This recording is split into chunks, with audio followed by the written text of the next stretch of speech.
Olá, está no ar o Agora com Lacombe, hoje no formato Perfil, e você vai conhecer a história de Fernando de Castro Marques, dono e presidente da União Química, que é uma das maiores indústrias farmacêuticas do Brasil. Doutor Fernando, muitíssimo obrigado pela sua participação. Mais um encontro com o senhor, já esteve no Opinião no Ar, agora aqui no Agora com Lacombe. Bom, temos que começar pela história da União Química, e isso passa necessariamente pela história do seu pai. Então eu quero que o senhor conte um pouquinho a história da sua família, em especial do seu pai. Agradeço muito essa oportunidade de estar aqui sendo entrevistada por você e estamos aqui para contar um pouquinho aí da nossa história, né? Esse ano a companhia fez 85 anos e fazem 50 que eu trabalho nela. Então eu comecei com meu pai em 1971. Meu pai ele começou no setor farmacêutico como propagandista no norte de Minas. Que era uma espécie de representante comercial. Naquela época, é diferente, o mercado, as coisas foram mudando muito, mas naquela época, o propagandista que ia ao médico, ele ia ao médico, ia ao farmacêutico, porque ele propagava no médico, entregava as amostras, ia no farmacêutico fazer a venda. Então era um modelo daquela época que funcionava, né? Hoje existiu toda uma dinâmica de logística, de propaganda médica, as coisas mudaram muito nesses anos todos. Enfim, mas a gente estou trabalhando na empresa desde 71, quando eu comecei com meu pai, aos 17 anos, e a empresa, que era uma pequena empresa, cresceu. Hoje nós temos 9 fábricas no Brasil e uma no exterior. E temos uma participação relevante em diversos mercados. O principal é o mercado hospitalar, depois o mercado de produtos com prescrição e com alguma liderança principalmente em oftalmologia, sistema nervoso central, dor, ginecologia, e aí também estamos na área de produtos OTCs e produtos genéricos, que é um mercado também muito importante para a nossa companhia, e atuamos firmemente na área de saúde animal, com animais de campanha, que são animais de criação, gado, ovelha, e também na linha PET, que é uma linha hoje que a gente também tem uma atuação e tem uma grande linha para atender tanto cachorro quanto gato. Então, a nossa empresa hoje também se tornou a principal empresa do mercado farmacêutico em outsourcing, em produção para terceiros. Nós produzimos para diversas empresas transnacionais, compramos algumas fábricas. Produto finalizado já? Produto final. Fabricamos para o Brasil e para a plataforma de exportação, principalmente para a América Latina. Da fábrica que nós temos, compramos das Oetes lá em Guarulhos, sai a produção para mais de 70 países, né? Então é uma fábrica voltada a produzir produtos de alta qualidade para o Brasil e para diversos países. Sofremos inspeções e fiscalização e acompanhamento de legislação de diversos países, de diversos continentes.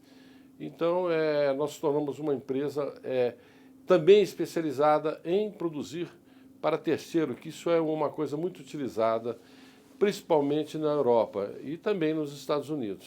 Mas eu queria aprofundar um pouquinho mais a história do seu pai, João Marques, né? Então ele começa como propagandista, ligado à indústria farmacêutica. Sem dúvida. E como é que ele se torna um investidor, um empreendedor? Porque ele tinha uma origem mais simples, era de Minas Gerais, né? Justamente. Menino de Meu pai roça. meu pai foi menino, meu avô pequeno, pecuarista do interior de Minas. Então meu pai passou pelo Colégio Adventista e aí resolveu se casar e conheceu minha mãe no Colégio Adventista lá no interior do Rio. E aí um padrinho da minha mãe, tio dela, tinha uma indústria farmacêutica no Rio. Meu pai, ele aconselhou, meu pai até queria começar a trabalhar em segmentos de secos e molhados, e esse padrinho da minha mãe falou: João, você é um cara muito simpático, um cara muito inteligente, você tem que ir para a área farmacêutica para trabalhar nessa área. Você vai lidar com médicos, vai lidar com farmacêuticos. É um ambiente muito bom, você vai se dar muito bem, eu tenho certeza disso. Foi aí que meu pai concorreu a um emprego no laboratório que na época chamava Instituto Pinheiros, que era a maior indústria farmacêutica do país. Aliás, diga de passagem, respondia por 80% das vacinas produzidas no Brasil naquela época, né? Que depois, na década de 70, acabou sendo vendido e as vacinas foram para o Instituto Butantan, para a Fiocruz, e a iniciativa privada brasileira, lamentavelmente, saiu dessa área de vacinas humanas no Brasil. Só na área de vacinas de animais, de veterinários de reprodução, enfim, que as indústrias continuaram, mas a vacina humana, a iniciativa privada saiu disso. E agora, depois de passar tantos anos em função da Covid, e a gente está próximo do governo russo com relação a um produto da nossa linha e exportações para a Rússia, nós estamos próximo do Instituto Gamaleya e do Fundo Soberano Russo. Com a Covid, houve a oportunidade de a gente entrar nesse projeto de produzir em território brasileiro, de forma verticalizada, fabricar o IFA e o produto final, a vacina Sputnik V. E nós caímos de cabeça nesse projeto e não abrimos mão. E a gente sabe que a questão regulatória é bastante complexa com relação a registro. Em função da Rússia, tem a forma dela de ser, uma forma que é complexa da gente conseguir uma rapidez nos processos, mas a Rússia tomou a posição de passar a tecnologia para diversas nações do mundo, da Sputnik V, inclusive para nações como a Itália e a Alemanha, a pedido dos governantes desses países. E no projeto verticalizado fora da Rússia, a gente tem conhecimento que o nosso e o da Coreia do Sul são os dois que estão indo de vento em popa para a produção da vacina Sputnik. Nós ainda voltando e pensando no mercado externo, até que seja liberado aqui no Brasil a utilização da Sputnik. Pois é, já fiz outra entrevista com o senhor sobre esse assunto. É um processo bem complexo. E o senhor diria que é o quê? Uma má vontade da Anvisa, então, em relação ao Gamaleya, à Rússia, a um preconceito? Por que a Sputnik V não foi adotada, não teve autorização para uso no Brasil até agora liberada? Eu acho que são uma série de fatores. O principal deles é que a Rússia é um país que, apesar de ter muita tecnologia, que ninguém duvida disso, né? Principalmente em matérias como espaço, armamento e outras tecnologias, o Instituto Gamaleya mesmo é reconhecido mundialmente como um instituto de alta tecnologia e eles, inclusive, foram os primeiros a sair com a vacina contra a Covid, usando a mesma plataforma da vacina do MERS e do SARS que foi desenvolvida. Então, eles saíram rapidamente lá, diferentemente para um país que tem valores assim de proteção do seu território muito importante. A prioridade da Rússia foi vacinar os militares, os soldados russos que protegem a nação. Então, isso também trouxe uma desconfiança muito grande, principalmente dos europeus, com relação como é que saiu essa vacina tão rápida, essa coisa toda. Mas o ponto principal é que a Rússia não existe, ela não tem empresas transnacionais na área farmacêutica, como tem a Europa, como tem os Estados Unidos, até mesmo outros países, Japão, Coreia, enfim. Ela é totalmente voltada para o mercado interno.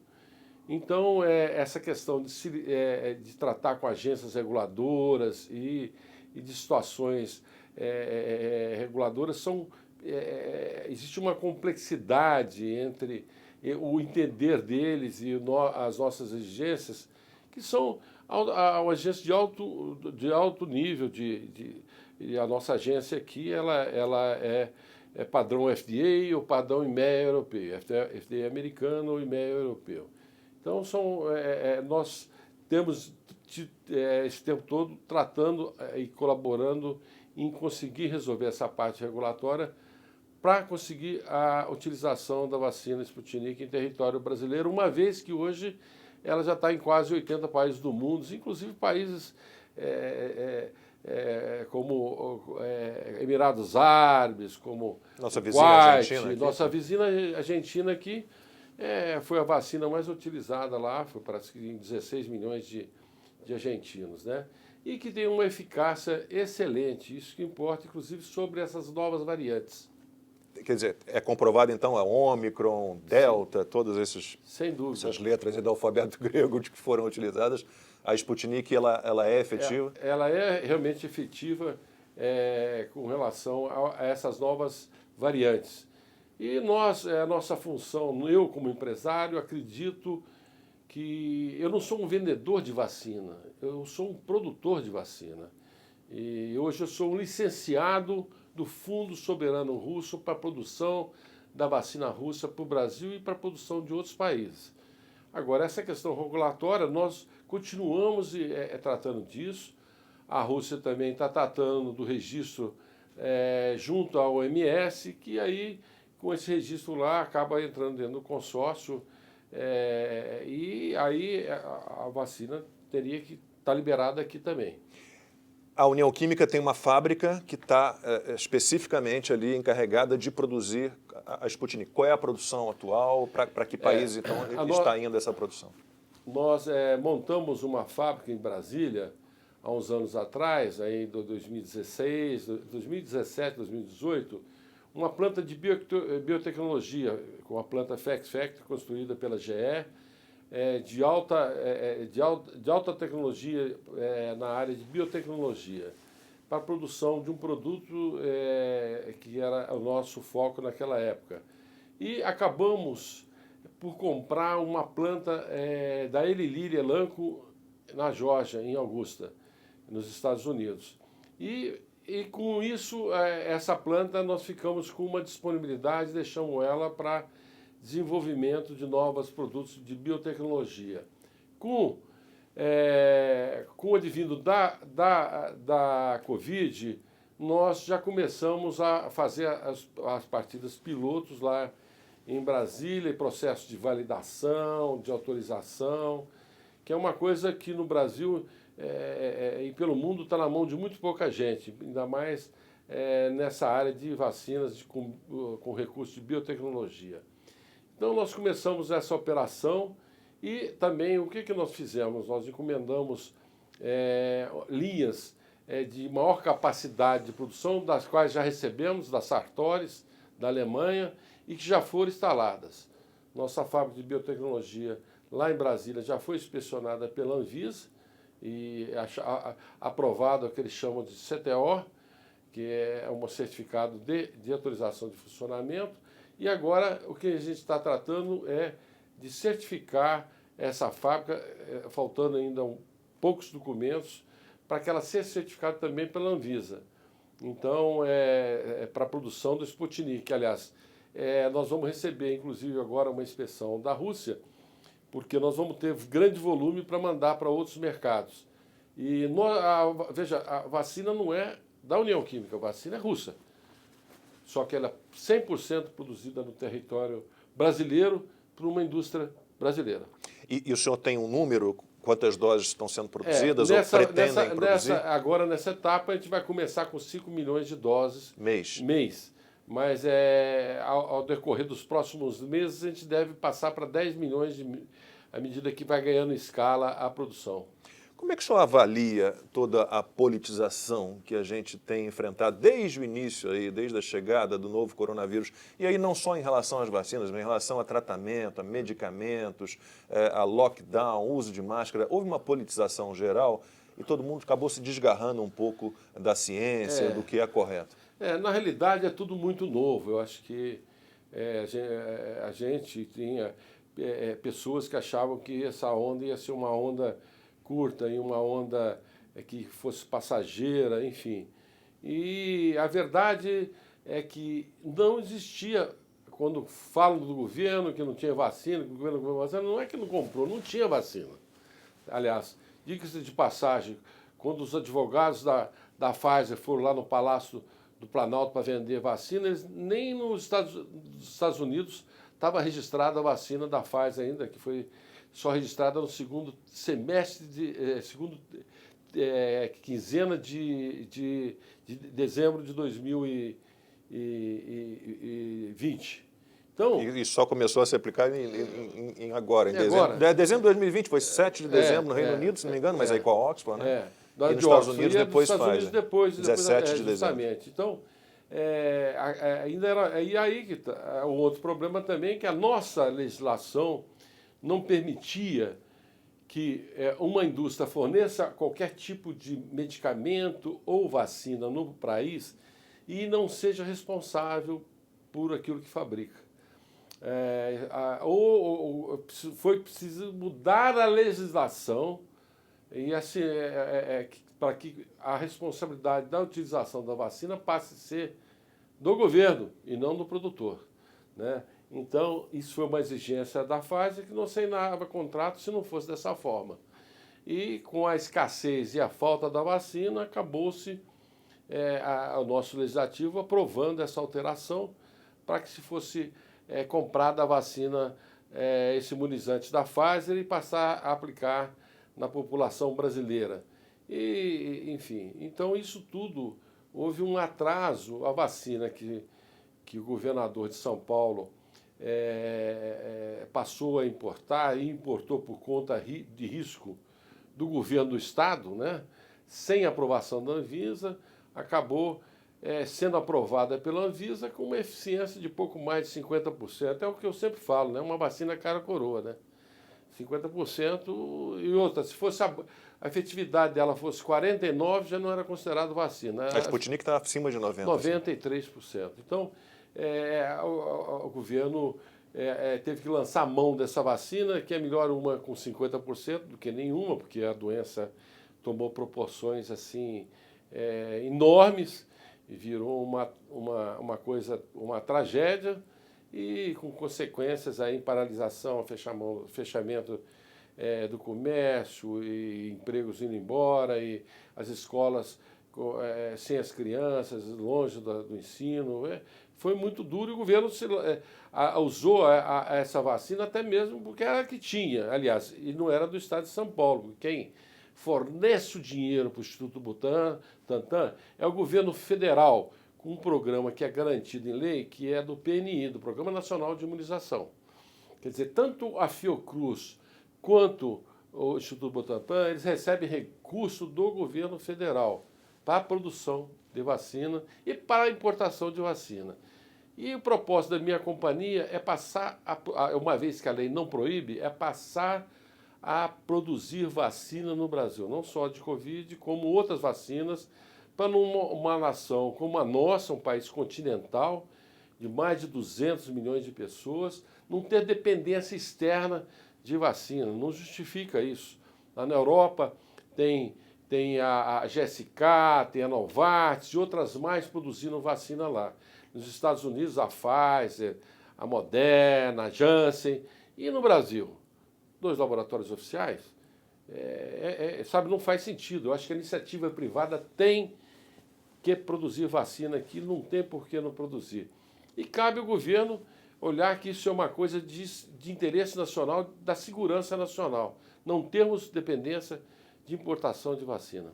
Aliás, o senhor fez esses dias uma crítica à Fiocruz e ao Butantan, né? Disse não existe competência administrativa profissional nem no Butantan, nem na Fiocruz. Quer dizer, o ideal é que a gente não tivesse... não chega a ser um monopólio, mas há uma concentração nessas duas, um instituto e uma fundação estatais.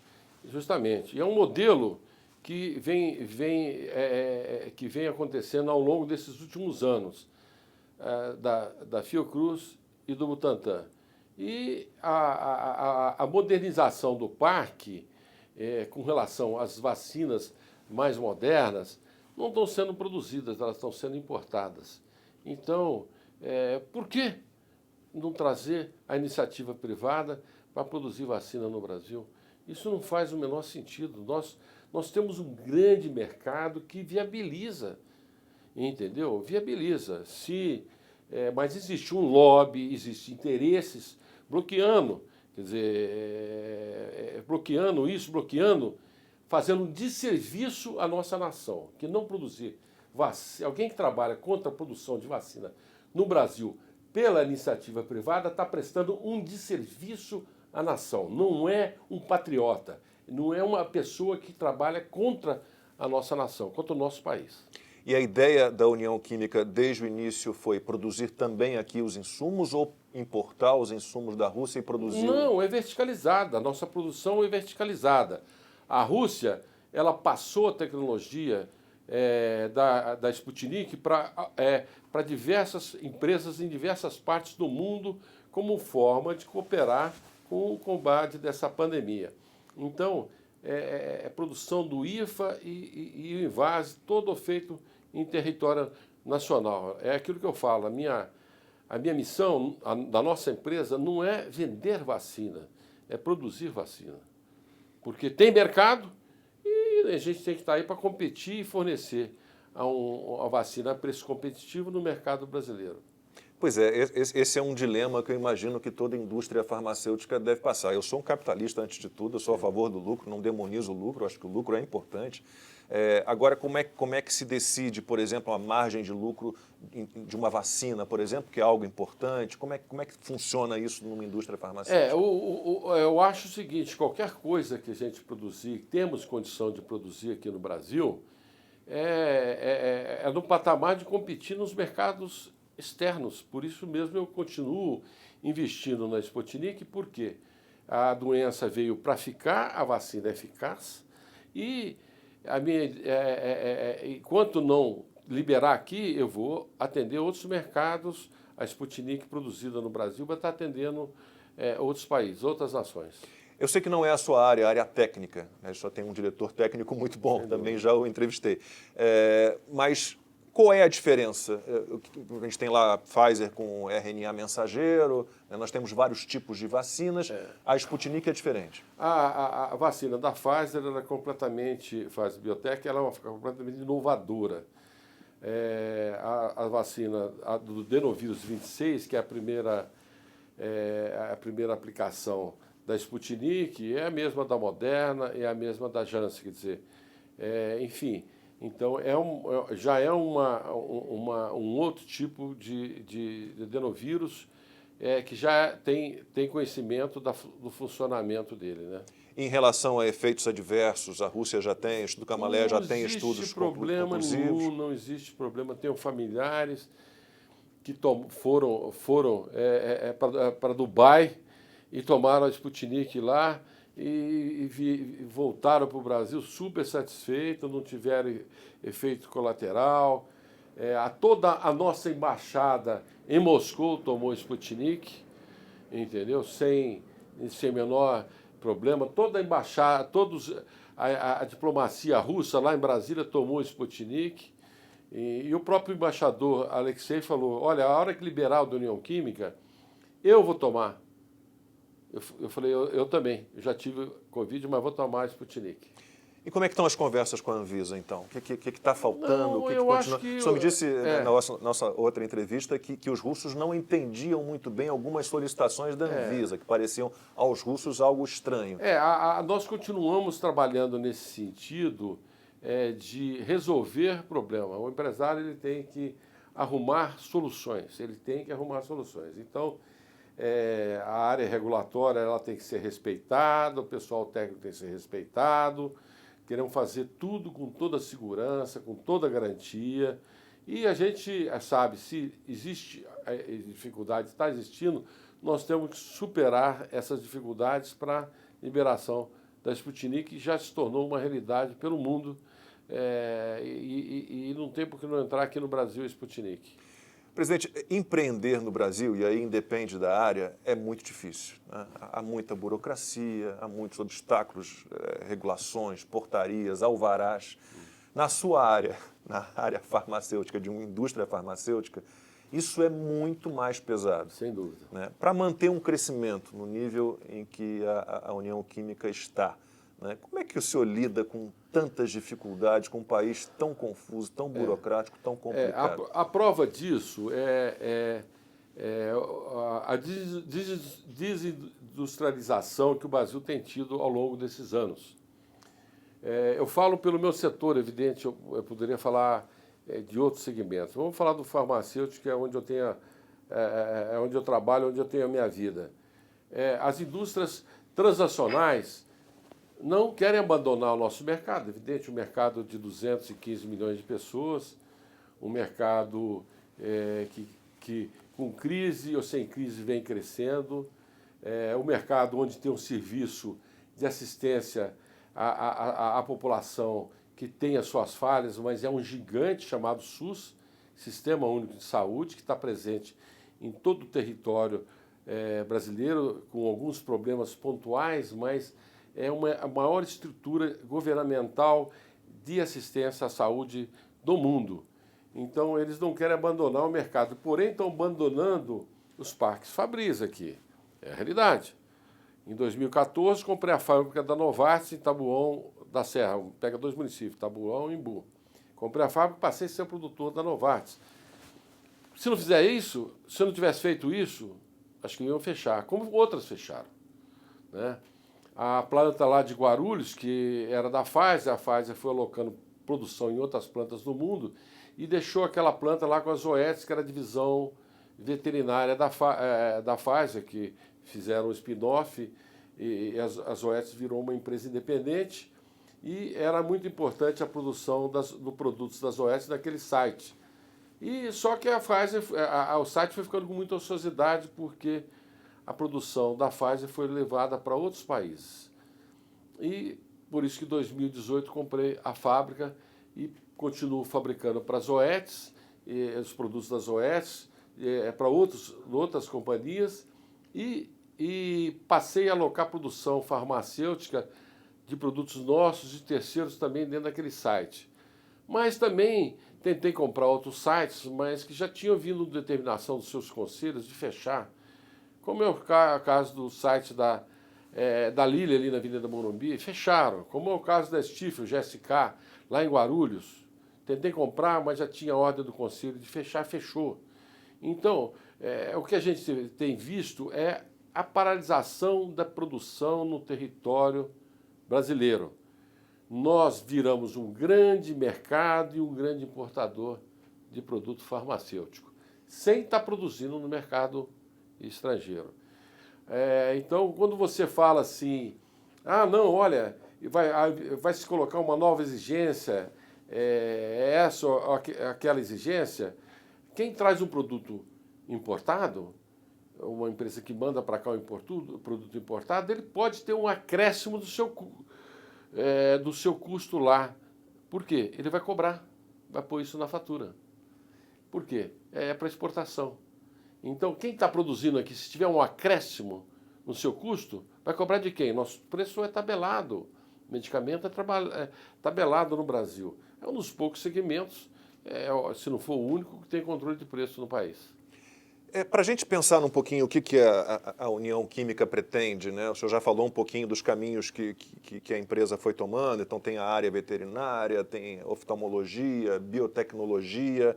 Qual é a taxa de crescimento da empresa hoje, do grupo, né? E o que se pretende daqui para frente em termos de investimento? O nosso grupo ele tem crescido nesses últimos 5 anos acima de 20% ao ano. Ao ano. Isso passa por um crescimento orgânico, lançamento de produtos, aumento de capacidade de produção, investimentos fabris e, às vezes, também oportunidade de compra de sites, como compramos de Novartis em Taboão, como compramos da Zoetis lá em Guarulhos.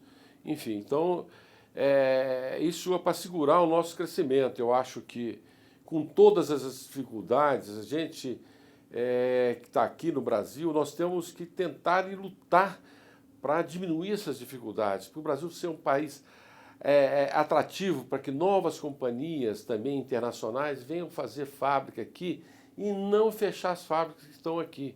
Que o que está acontecendo é isso, fechando fábrica aqui no nosso país e aumentando o volume de importações. Basta ver o déficit comercial e a pauta de importação de produto acabado, é gigante. O produto patenteado, paciência, mas hoje é muito produto que não é patenteado e importa. E os insumos quase todos são importados. Então, o que causa também uma dependência maior. Então, acho que uma política industrial que venha a apoiar a produção de matérias-primas, insumos no território brasileiro e a produção no território brasileiro tem que ser uma posição do Estado, tem que ser uma posição de governo. Quer dizer, o país tem que produzir os seus insumos básicos, não faz sentido isso. Nós vimos aí nessa pandemia, temos que tirar algumas lições, que aquilo que depende de fora, a prioridade é o país que produz, não é aqui, entendeu? Então, nós passamos por algumas dificuldades, elas poderiam ser até maiores, porque a indústria nacional agiu rapidamente, correu, a Anvisa também colaborou um pouco nesse sentido, para arrumar caminhos, autorizou a produção de anestésicos, produtos para intubação, com registros provisórios, para que a indústria nacional reagisse e atendesse isso. Porque até anestésicos que a iniciativa privada, algum grupo de outro setor, importou para o Brasil em idioma chinês, em outros idiomas, para entrar dentro de um centro cirúrgico. É uma loucura isso. Então, a indústria nacional reagiu, nós temos uma linha muito importante nessa área, nossos colaboradores, nossos técnicos trabalharam de sábado, de domingo. Eu evitei de ir para atacadistas da mercadoria, para ir direto para os hospitais, santas casas, clínicas, para que as pessoas tenham os anestésicos lá. Por problema de acidente e operação cardiológica, já fiz 2 mamárias e uma safena, eu sei o que é passar pelo tubo e sair do tubo, voltar da intubação sem anestésico, é um desespero. Então, eu passei por isso. Então, nós lutamos e nós conseguimos aumentar muito a nossa capacidade, e outros colegas do setor farmacêutico também, para suprir essa necessidade. Mas que isso sirva de lição, que o Brasil não pode ficar na dependência de importar os medicamentos essenciais, porque se houver uma interrupção, é um caos total. E nós, como uma grande nação, temos possibilidade de viabilizar mercado, entendeu? Foi viabilizando com a aeronáutica, com as Forças Armadas, que se criou uma empresa chamada Embraer, que é uma empresa hoje competitiva, que está no mundo inteiro, nesse mercado de alta tecnologia. Viabilizou ela o quê? A produção de avião para as Forças Armadas e o mercado interno. E ela virou esse motivo de orgulho brasileiro de ter uma empresa brasileira disputando o mercado de aeronaves pelo mundo. Presidente, percorrendo aí as diversas áreas da União Química, quais são os campeões de venda? Assim, quais são os produtos da União Química que realmente estão ali no topo? Como disse, a nossa principal divisão é hospitalar. Nós temos mais de 150 produtos na divisão hospitalar. Então, não são produtos de marcas assim famosas, são produtos voltados dentro do hospital. Essa é a principal divisão. Na linha chamada linha OTC, nós temos produtos como o Vodol, que é o dermatológico, que é o líder de mercado em antimicótico. Nós temos o Xantinon, que é o líder de mercado para proteger o fígado. Nós temos algumas marcas OTCs e temos também marcas de prescrição em oftalmologia, diversas delas, e algumas que são líderes de mercado, como é o caso do Lacrifilme, que é a lágrima artificial mais vendida do mercado. Eu uso. O Lacrifilme, e a BAC, que é uma parceria nossa com a TEA lá da França. Temos, na parte veterinária, temos um produto, nós somos o líder mundial da somatropina bovina recombinante, que é um instrumento utilizado para aumentar a lactação da vaca pós-parto. Para aumentar a produção de leite. Para a produção de leite. Quer dizer, com a mesma vaca, com a mesma ração, com o mesmo tratador, você mantém a vaca até 40 dias, ela tem uma produção da somatropina, depois de 40 dias cai, e você fazendo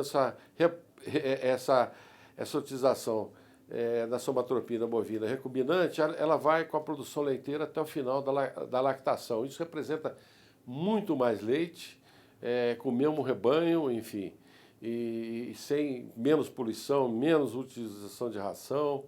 É um instrumento fundamental tecnológico, é um produto que só tem a nossa produção lá em Augusta, na Geórgia, e a LG na Coreia, que é a Merck Sharp que representa. Então, é uma ferramenta espetacular. Também, na divisão veterinária, nós somos líderes nos produtos para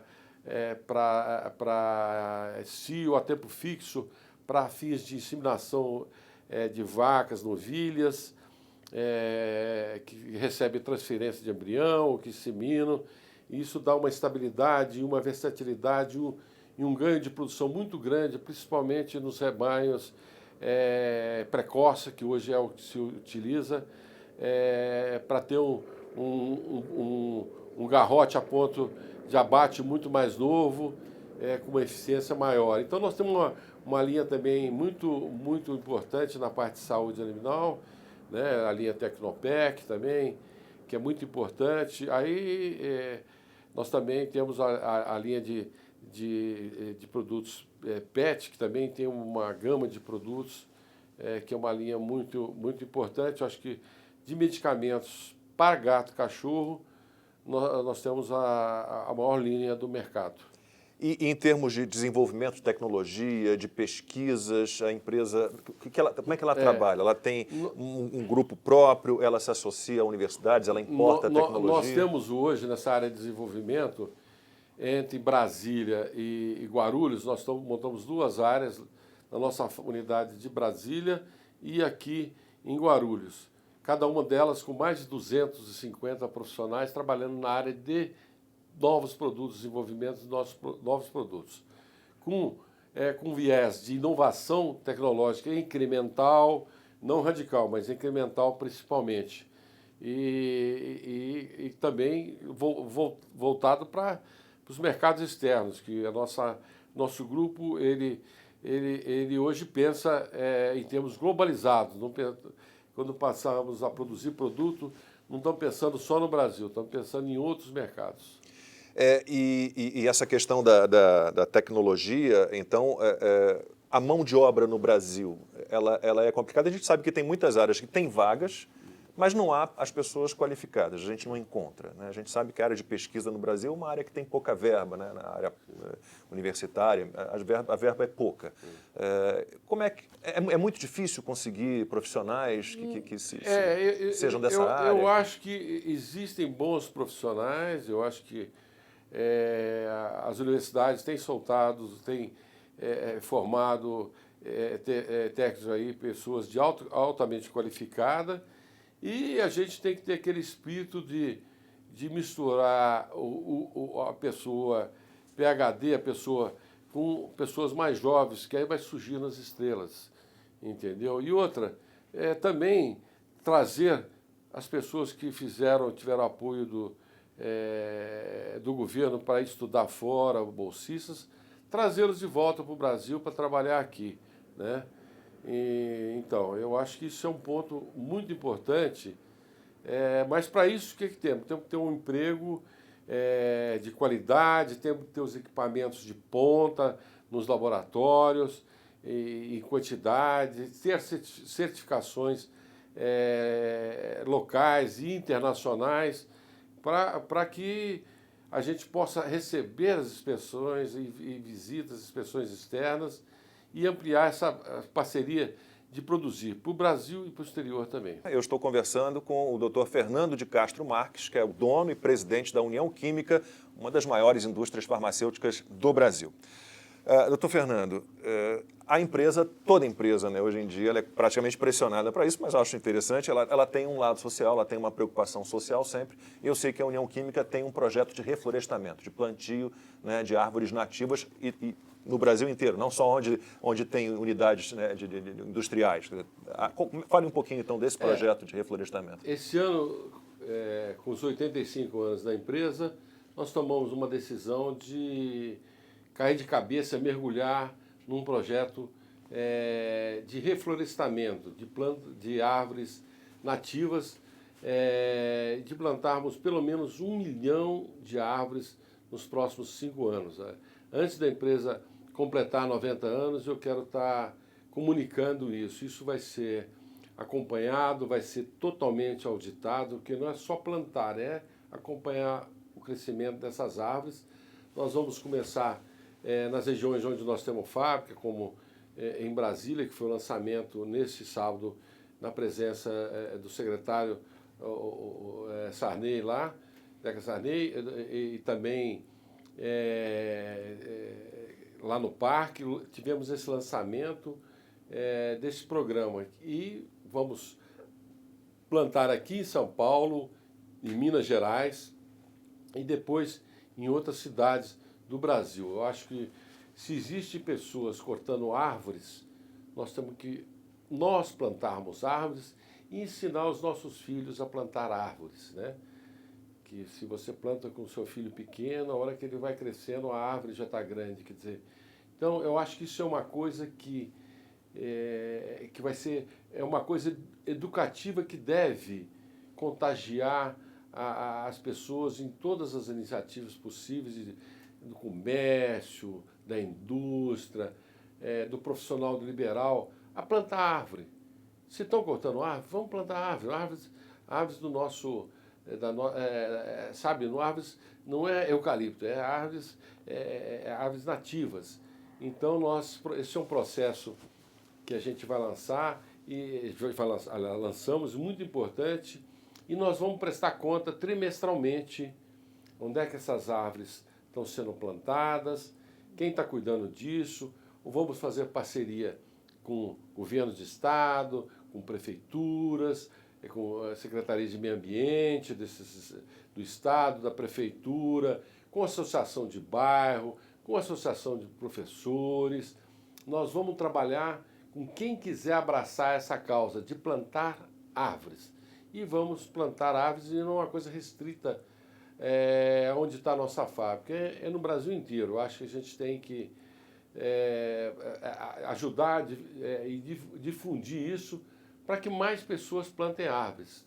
Tem pessoas cortando árvores, existe desmatamento, e o desmatamento necessário e racional para a produção de alimento, desde que obedeça às regras que são tão rigorosas no Brasil, quer dizer, nas regiões mais liberais do Brasil, sul, sudeste, centro-oeste, 20% de reserva que nós temos que ter e cuidar. Nós temos que cuidar, cercar essas áreas, cuidar para que não haja fogo nessas áreas. Somos responsáveis por uma área que a gente não pode fazer nada nela, a não ser cuidar.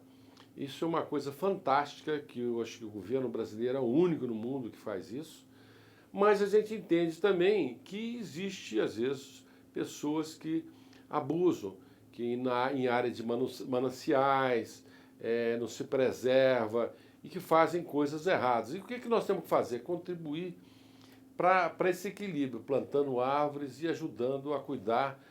Não é só com a missão de punir, quer dizer, quem faz errado tem que ser punido. Mas é importante, é o exemplo de plantar. Se estão cortando árvores, vamos plantar árvores. E esse é o nosso projeto para os próximos 5 anos. 1 milhão de árvores nativas. E a indústria farmacêutica, de um modo geral, não me refiro só ao seu grupo empresarial, ela hoje polui menos, porque ela já foi muito identificada com poluição, não só atmosférica, mas com poluição de lagos, lagoas, de água, né? Hoje em dia, o senhor diria que a indústria farmacêutica está num patamar de proteção do meio ambiente já aceitável? A indústria farmacêutica, ela é uma indústria que não tem problema de meio ambiente, porque é uma indústria que não tem subproduto, que é diferente de uma indústria química, de insumos. A indústria farmacêutica recebe os insumos e produz o remédio, quer dizer, o que pode ir ali prestação de tratamento, limpeza de equipamento, alguma coisa dessa, mas é coisa muito significante.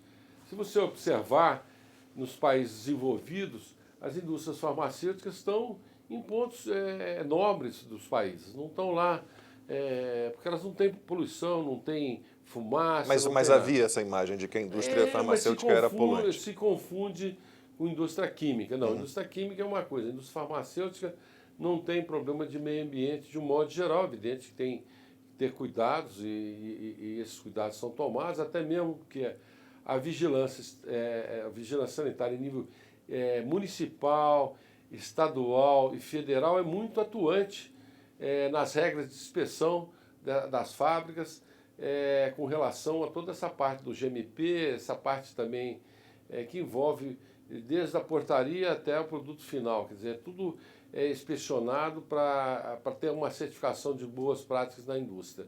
Se ela tiver com qualquer problema, cancelam o seu certificado e ela é atuada não é só pelo meio ambiente, pela própria vigilância sanitária. O senhor foi candidato ao Senado, né? Montou uma candidatura ao Senado por Brasília, né? O senhor se divide hoje entre São Paulo e Brasília. O senhor pretende de novo ser candidato, concorrer a algum cargo político ou acha que não? Eu acho o seguinte, eu acho que em 2018 eu realmente foi de última hora, acabei me candidatando a senador por Brasília. Foi uma coisa que surgiu assim, sem um planejamento, e com bastante dificuldade em função de partidos, e partidos já terem candidatos e compromissos, essa coisa do processo eleitoral que faz parte da vida das pessoas que estão na política. E eu acabei saindo e fiquei muito honrado, como uma pessoa com muito pouco conhecida em Brasília. Eu tive 124.903 votos em Brasília. Quer dizer, agradeço muito à população que me apoiou, que me honrou com o seu voto. E eu, como empresário, e depois de tantos anos de trabalho, eu acho que eu poderia, e outros empresários também poderiam participar da política para ajudar o país a realmente retomar o crescimento industrial e qualificando melhor, tendo mais indústrias, mais desenvolvimento, mais tecnologia e empregos de mais alta qualidade no país. Então, cito que o senhor não abandonou completamente esse projeto político. Não, o sonho continua ainda. Mas não é uma coisa... tem que se mostrar que existe uma viabilidade para que a gente realmente largue a empresa na mão dos executivos e caia de cabeça no projeto. O senhor teme de alguma forma que nas eleições do ano que vem a gente tenha como presidente um grupo que é mais estatizante, é mais por aquele estado inchado, social, pesado? O senhor tem algum temor de que isso aconteça? Eu acho que o que tá acontecendo aí é que essa linha já se provou que não é uma linha muito nem um pouco viável, né? Eu acho que a iniciativa privada e a competência da privatização é que traz os investimentos e que traz o crescimento para a nossa nação, né? Então, a capacidade do governo, dos governos em nível municipal, estadual e federal de gerar emprego, de cuidar de indústria, é muito difícil, muito pelo contrário. O governo tem que ficar nas áreas essenciais, que é saúde e educação. Segurança pública. Segurança pública, essas áreas. E deixar que a iniciativa privada faça o país crescer e que traga investimentos para numa grande nação como é o Brasil, para voltar a crescer e gerar emprego. Eu acho que o enfraquecimento do setor industrial do Brasil, isso tem que mudar. Não podemos ficar dessa forma. Nós temos que parar e pensar, nosso ministro da Fazenda, pessoal da área de planejamento, que indústria nós precisamos aqui, o que nós queremos para o nosso país? E onde é que nós vamos, como é que nós vamos fazer para fazer essas indústrias se fortalecerem aqui, para a gente ter esses empregos de qualidade e esse nível de desenvolvimento que todos nós queremos para o nosso país. E também em diversas áreas, a terceirização, a gente tem visto aí na área de infraestrutura, nas ferrovias e nos portos. Então, está havendo evolução e o dinheiro entrando para as coisas passarem a acontecer. Não pode só ficar esperando o dinheiro do cofre do governo, que sempre corre atrás, porque sempre o dinheiro não é gastado, não é gastado da forma, ou consumido, ou usado da forma mais viável.